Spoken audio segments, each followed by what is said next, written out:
Soft skill ডেভেলপমেন্টের মাধ্যমে আপনি চাইলে আপনার পার্সোনাল কেরিয়ার থেকে শুরু করে প্রফেশনাল অনেক কিছুই ডেভেলপ করে নিতে পারেন। তবে আজকে সফট স্কিল ডেভেলপমেন্টের সবচেয়ে ইম্পর্টেন্ট পার্ট কমিউনিকেশন স্কিল, যেটিকে নিয়ে আমরা খুব সংক্ষেপে বুঝতে চেষ্টা করব। যে সকল বিষয়গুলো আপনাকে কমিউনিকেশন স্কিল ডেভেলপমেন্টের ক্ষেত্রে খেয়াল রাখতে হবে সেটি হচ্ছে আপনি কিভাবে আপনার কমিউনিকেশন সিস্টেমটাকে অ্যাডাপ্ট করেছেন নতুনত্ব সিস্টেমগুলোকে নিয়ে। তবে যেসব বিষয়গুলো আপনার শুরু থেকেই খেয়াল রাখতে হবে সেটির মধ্যে হচ্ছে আপনার লিসেনিং স্কিলটিকে বাড়ানো। আপনি যখন বিভিন্ন সভা সমাবেশে যান বা মিটিংয়ে যান বা সহকর্মীদের সাথে কথা বলার চেষ্টা করেন বা বিভিন্ন ভাবের আদান প্রদান করেন, তখন আগে সর্বপ্রথম আপনার যে কৌশলটি রপ্ত করতে হবে, আপনার শোনার কৌশলটাকে সবচাইতে বেশি গুরুত্ব দিতে হবে। কারণ আপনি তাদের অবজেক্টিভস যদি না বুঝেন, তাদের উদ্দেশ্যগুলো যদি খেয়াল করতে না পারেন, তাহলে আপনি সেটির বিপরীতে বা সেটির পক্ষে আপনি কিভাবে আপনার মতবাদটা কি অথবা আপনার মতামত কি সেটি আপনি কিভাবে প্রকাশ করবেন। সেজন্য আপনাকে সর্বপ্রথম সফট স্কিল ডেভেলপমেন্টের ক্ষেত্রে লিসেনিং স্কিলটাকে বাড়াতে হবে। আপনার যখন শোনার প্রবণতা এবং অন্যের ভাবধারাগুলো যখন আপনি বুঝতে চেষ্টা করেন বা শুনতে চেষ্টা করেন, শোনার ক্ষমতাটাকে আপনার যখন বাড়িয়ে দিচ্ছেন, তখন আপনার ব্রেইন কিন্তু অন্যের ভাবধারা বা অন্যের চিন্তা শক্তিগুলোকে বুঝতে চেষ্টা করে এবং সেটিকে আপনি চাইলে বিভিন্নভাবে ইনস্ট্রাক্ট করতে পারেন আপনার নির্দিষ্ট মতামতের মাধ্যমে। নির্দিষ্ট মতামতের মাধ্যমে আপনি চাইলে আপনার বিভিন্ন ভাবধারা বা ব্যক্তিগত অভিমত প্রকাশ করতে পারেন।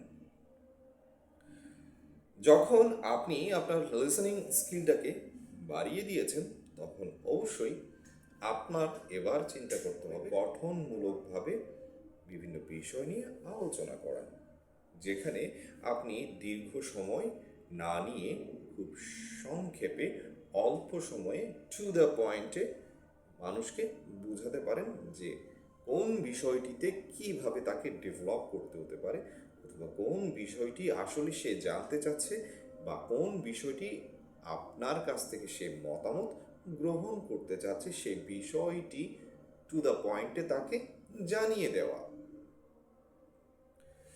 ঠিক এই স্কিলটি আপনার খুবই গুরুত্বপূর্ণ, কারণ স্পষ্ট এবং সংক্ষেপে টু দ্য পয়েন্টে বুঝিয়ে দেওয়ার স্কিলটি সফট স্কিলের একটি অন্যতম পর্যায়। পরবর্তীতে আপনার রাখতে হবে গঠনমূলকভাবে মতামত প্রদান করা। আপনার মতামত সবার ভালো লাগতেও পারে, নাও লাগতে পারে, কিন্তু আপনার গঠনমূলক আলোচনা এবং প্রতিক্রিয়া এটি আপনার জন্য যেমন স্বাচ্ছন্দ্যময়, ঠিক তেমনি আপনার কাছে যারা মতামত চাইতে আসে তাদের জন্য স্বাচ্ছন্দ্যময়।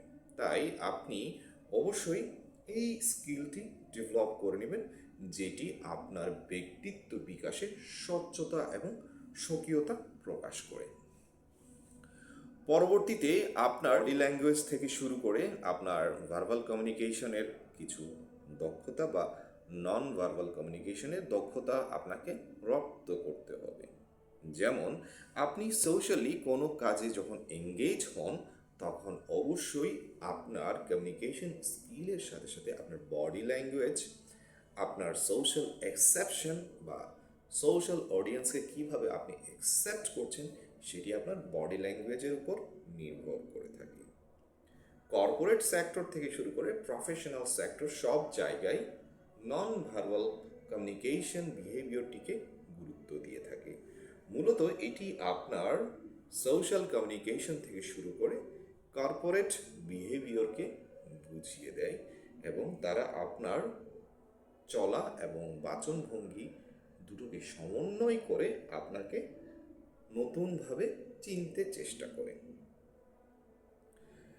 তাহলে পরবর্তীতে আপনাকে অবশ্যই খেয়াল রাখতে হবে আপনি যে কাজগুলো করছেন সেগুলো যেন ইতিবাচক দৃষ্টিভঙ্গিতে যেন হয়।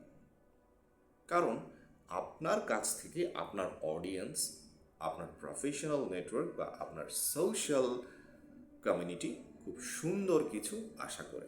তাই আপনি যখন যে কাজটি করছেন বা যে কাজটি করতে চাচ্ছেন সেটির উদ্দেশ্য এবং ফলাফল বিবেচনা করে বা তার আউটকাম বা ভবিষ্যৎ অভিব্যক্তি চিন্তা করে আপনাকে প্রতিটি কাজ ইতিবাচক দৃষ্টিভঙ্গিতে এগিয়ে নিয়ে যেতে হবে।